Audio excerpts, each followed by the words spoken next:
السلام علیکم، آپ دیکھ رہے ہیں شہدائے کربلا کا مختصر تعارف۔ حضرت علی اکبر علیہ السلام کے بارے میں اختلاف ہے کہ آپ علیہ السلام کب میدان جنگ میں گئے۔ بعض کے نزدیک اصحاب باوفا کے بعد سب سے پہلے جو بنی ہاشم کا جوان میدان جنگ میں گیا وہ حضرت علی اکبر علیہ السلام تھے، اور بعض کے نزدیک آپ علیہ السلام حضرت عباس علیہ السلام سے پہلے شہید ہوئے، اور بعض کے نزدیک حضرت عباس علیہ السلام کے بعد آپ علیہ السلام شہادت کے عظیم منصب پر فائز ہوئے۔ 10 محرم الحرام نماز ظہر کا وقت گزر چکا ہے۔ سورج وقت عصر کی طرف بڑھ رہا تھا۔ ایک نوجوان کہ جس کا چہرہ تمام لوگوں سے زیادہ خوبصورت تھا، جس کا اخلاق سب سے اعلیٰ تھا، جسے دیکھنے پر گمان ہوتا تھا کہ نبی اکرم صلی اللہ علیہ وسلم دوبارہ تشریف لے آئے ہیں۔ علی اکبر علیہ السلام کا نام علی، کنیت ابو الحسن اور لقب اکبر تھا۔ آپ امام حسین علیہ السلام کے منجلے بیٹے تھے۔ آپ اپنے باپ کی خدمت میں حاضر ہوئے اور جنگ کی اجازت طلب کی۔ امام حسین علیہ السلام نے بلا جھجک آپ علیہ السلام کو اذن جہاد دے دیا۔ اس کے بعد امام حسین علیہ السلام نے حضرت علی اکبر علیہ السلام کے وجود کو حسرت بھری نظروں سے دیکھا اور بے اختیار روتے ہوئے فرمایا، خدا بندہ گواہ رہنا کہ اب میں ایسے جوان کو اس ظالم قوم کی طرف بھیج رہا ہوں کہ جو صورت، سیرت اور گفتار میں تیرے رسول صلی اللہ علیہ وسلم سے سب سے زیادہ شباہت رکھتا ہے، اور جب کبھی ہم پیغمبر صلی اللہ علیہ وسلم کی زیارت کے مشتاق ہوتے تو اس جوان کو دیکھ لیتے۔ اس کے بعد امام علیہ السلام نے عمر بن سعد سے مخاطب ہوتے ہوئے بلند آواز سے فرمایا، اے سعد کے بیٹے، خدا تیری نسل کو ختم کرے جس طرح تو نے میری نسل اس جوان سے ختم کی۔ حضرت علی اکبر علیہ السلام کسی زخمی شیر کی طرح دشمن پر جھپٹے اور کثیر تعداد میں دشمن کو قتل کیا۔ ایک طویل معرکے کے بعد حضرت علی اکبر علیہ السلام امام مظلوم علیہ السلام کی خدمت اقدس میں حاضر ہوئے اور کہا، اے بابا جان، پیاس نے مجھے مار ڈالا ہے اور اسلحے کے بوجھ نے مجھے تھکا دیا ہے، کیا تھوڑا سا پانی ممکن ہے جو مجھے پیاس سے نجات دے؟ امام حسین علیہ السلام نے روتے ہوئے فرمایا، میرے پیارے بیٹے، واپس چلے جاؤ، ذرا دیر جنگ کرو، کیونکہ وہ وقت قریب آ چکا ہے کہ تم اپنے جد بزرگوار حضرت محمد صلی اللہ علیہ وسلم سے ملاقات کرو گے اور ان کے دست مبارک سے ایسا جام پیو گے جس کے بعد کبھی پیاس نہیں لگے گی۔ علی اکبر علیہ السلام دوبارہ میدان جنگ میں تشریف لے آئے اور آرزوئے شہادت دل میں لیے ہوئے دشمن پر بڑی شدت سے یلغار کرنے لگے۔ آپ علیہ السلام نبرد آزما تھے کہ منقذ ابن مرہ، اللہ کی لعنت ہو اس ملعون پر کہ اس منقذ نامی ملعون نے آپ علیہ السلام کے گلے پر تیر مارا۔ ابھی آپ علیہ السلام سنبھل نہ پائے تھے کہ ایک نیزہ آپ علیہ السلام کے سینہ مبارک پر لگا۔ حضرت علی اکبر علیہ السلام مزید گھوڑے کی زین پر قائم نہ رہ سکے اور خاک کربلا پر آ گرے۔ آپ علیہ السلام نے گرتے ہوئے فرزند رسول صلی اللہ علیہ وسلم کو پکارا، بابا جان، آپ پر میرا آخری سلام، خدا حافظ۔ یہ میرے جد بزرگوار حضرت محمد صلی اللہ علیہ وسلم آپ کو سلام کہتے ہیں اور فرما رہے ہیں، اے حسین، جلدی ہمارے پاس آ جاؤ۔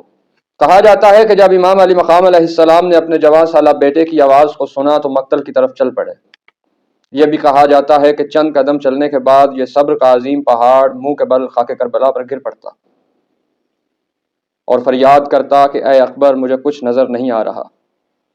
آپ پھر کھڑے ہوتے اور دوبارہ مقتل کی طرف چلنے کی کوشش کرتے تو کچھ قدم چلنے کے بعد آپ دوبارہ منہ کے بل خاک کربلا پر گر پڑتے۔ لاش علی اکبر علیہ السلام پر پہنچنے تک نواسہ رسول صلی اللہ علیہ وسلم اتنی بار زمین پر گرے کہ خاک کربلا نے آپ علیہ السلام کے نورانی چہرے کو اپنے پردے میں چھپا لیا تھا۔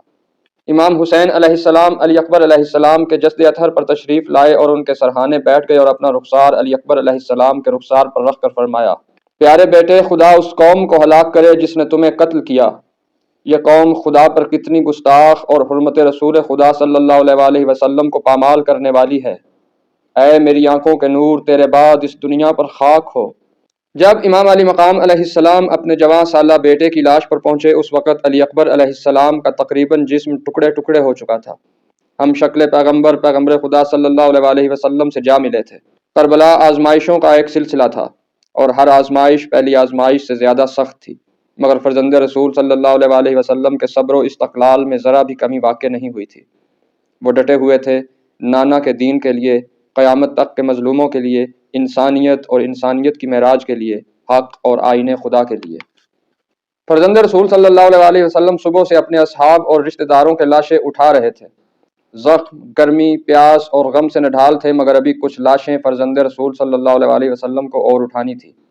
محمد بن ابی سعید بن عقیل علیہ السلام حضرت علی اکبر علیہ السلام کی شہادت کے بعد امام علی مقام علیہ السلام کو 30,000 دشمنوں کے نرغے میں یکو تنہا دیکھ کر انتہائی کم سنی اور پیاس کی شدت کے باوجود خیمے سے نکل پڑے۔ اس وقت آپ علیہ السلام کے ہاتھ میں ایک چوبے خیمہ تھی، یعنی کہ وہ لکڑی جسے خیمے کے نیچے ستون کے طور پر استعمال کیا جاتا ہے۔ آپ علیہ السلام انتہائی اضطراب، وحشت اور پریشانی کے عالم میں امام علی مقام علیہ السلام کی طرف دوڑے چلے جاتے تھے۔ اتنے میں ایک گھڑ سوار گھوڑا دوڑاتا ہوا آیا اور آپ علیہ السلام کے سر پر تلوار کا وار کیا۔ آپ کا جسم اطہر خاک کربلا پر کچھ دیر تک تڑپتا رہا، پھر آپ کی پاکیزہ اور مقدس روح پرواز کر گئی۔ سب جانثار، جن میں بچے، بوڑھے اور جوان شامل تھے، شہادت کے منصب پر فائز ہو چکے تھے۔ اب حسین علیہ السلام، جو کبھی دوش محمد مصطفیٰ صلی اللہ علیہ وسلم پر سوار اصحاب کے جھرمٹ میں گھرے رہتے تھے، مرتجز کی زین پر سوار 30,000 قاتلوں کے نرغے میں تھے۔ جن لبوں کو اللہ کے رسول صلی اللہ علیہ وسلم بوسہ دیا کرتے تھے، اب وہی لب پتھروں کی زد میں تھے۔ وہ بدن جو رسول اکرم صلی اللہ علیہ وسلم کے دل کا چین تھا، زخموں سے چور تھا اور تلواریں اس کا تعاقب کر رہی تھیں۔ جب فرزند رسول اللہ صلی اللہ علیہ وسلم کے سب جانثار اور مددگار چلے گئے تو حسین علیہ السلام راہ خدا میں اپنی قربانی کے لیے کمر بستہ ہوئے اور بلند آواز میں کہا، کیا کوئی ہے کہ جو دشمنوں کو حرم رسول اللہ صلی اللہ علیہ وسلم سے دور کرے؟ کیا کوئی خدا پرست ہے جو ہمارے حق میں خدا سے ڈرے؟ کیا کوئی ہے جو خدا کی خاطر ہماری مدد کرے؟ یہ کلام ایک طرف دشمنان اسلام کی سماعتوں سے ٹکرایا اور دوسری طرف خیام حسین علیہ السلام میں موجود خواتین نے سنا۔ حسین علیہ السلام کے اس درد سے بھرے ہوئے کلام کو سن کر خیمہ گاہ حسین میں چیخ و پکار اور گریاں کی آوازیں بلند ہونے لگی۔ امام علیہ السلام میدان سے نکل کر خیمہ گاہ کے دروازے پر پہنچے اور سیدہ زینب سلام اللہ علیہا سے فرمایا، میرا ننھا اصغر مجھے دے دو تاکہ اس کو رخصت کروں۔ امام علی مقام علیہ السلام 6 ماہ کے سپاہی کو لے کر میدان کربلا کی طرف لوٹ گئے اور لشکر یزید کو مخاطب کرتے ہوئے کہا، سنو، تمہارے خیال میں اگر میں قصوروار ہوں، لیکن یہ 6 ماہ کا بچہ تو گناہ گار نہیں ہے اور نہ اس میں گناہ کی کوئی صلاحیت ہے۔ امام علی اصغر علیہ السلام کو لے کر ایک ٹیلے پر چڑھے اور یزیدی فوج کے کمانڈر عمر بن سعد بن ابی وقاص کو مخاطب کر کے فرمایا، دیکھو، میں اس 6 ماہ کے بچے کو اس لیے لایا ہوں کہ بھوک کی وجہ سے اس کی ماں کا دودھ خشک ہو گیا ہے۔ بھوک اور پیاس کی وجہ سے بچے کی زبان سوکھ گئی ہے، خدا را اسے پانی پلا دو۔ ایک گھونٹ پانی کے سوال پر ساقی کوثر کے نواسے کو تیروں کا جواب ملا۔ عمر سعد کے حکم پر حرملہ بن قاہل اسدی نے ایک ایسا تیر جو کہ جنگ میں حیوانوں پر استعمال کیا جاتا تھا، جناب علی اصغر علیہ السلام کا نشانہ لے کر چھوڑا۔ تیر ہوا میں اڑتا ہوا آیا اور جناب علی اصغر علیہ السلام کے گلے کو چھیدتا ہوا جناب امام حسین علیہ السلام کے بازو میں پیوست ہو گیا۔ امام علیہ السلام نے اپنے ہاتھ کو علی اصغر کے چھدے ہوئے گلے کے نیچے رکھا اور جب آپ کا ہاتھ خون سے بھر جاتا تو اسے آسمان کی طرف اچھال دیتے اور فرماتے، یہ مصائب مجھ پر آسان ہیں کیونکہ یہ خدا کی راہ میں ہیں اور خدا دیکھ رہا ہے۔ حضرت امام محمد باقر علیہ السلام فرماتے ہیں کہ وہ خون جو امام حسین علیہ السلام نے آسمان کی طرف اچھالا تھا، اس کا ایک قطرہ بھی زمین کی طرف واپس نہیں آیا۔